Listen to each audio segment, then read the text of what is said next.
Welcome to ఆర్ఫే TV news.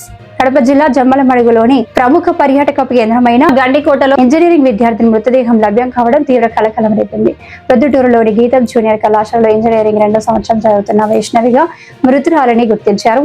Yerraguntla మండలం అల్లదుర్తి గ్రామానికి చెందిన వైష్ణవి నిన్న ఉదయం స్నేహితులతో కలిసి గండికోటకు వెళ్తున్నానని ఇంట్లో చెప్పి బయలుదేరింది. అయితే ఈ రోజు ఉదయం గండికోటలోని ముళ్ల పొదల్లో ఆమె నగ్నంగా శవమై పడి ఉండడం స్థానికంగా భయాందోళన సృష్టించింది. వైష్ణవి కనిపించడం లేదని ఆమె తల్లిదండ్రులు నిన్ననే ప్రొద్దుటూరు పోలీస్ స్టేషన్ లో మిస్సింగ్ కేసు నమోదు చేసినట్లు సమాచారం. పోలీసుల ప్రాథమిక విచారణలో పలు ఆసక్తికర విషయాలు వెలుగులోకి వచ్చాయి. వైష్ణవి 5 సంవత్సరాలుగా అల్లదుర్తి గ్రామానికి చెందిన లోకేష్ అనే యువకుడితో ప్రేమ వ్యవహారం నడుపుతున్నట్టు తెలుస్తుంది. నిన్న ఉదయం లోకేష్ తో కలిసి వైష్ణవి గండికోటకు వచ్చినట్లు సమాచారం. ఈ సంఘటనపై సమాచారం అందుకున్న జమ్మలమడుగు పోలీసులు వెంటనే సంఘటనకి స్థలానికి చేరుకుని దర్యాప్తు చేపట్టారు. ప్రేమ వ్యవహారమే ఈ హత్యకు దారితీసిందా లేక మరేదైనా కారణం ఉందా అనే కోణంలో పోలీసులు లోతుగా విచారిస్తున్నారు. పూర్తి వివరాలు తెలియాల్సి ఉంది.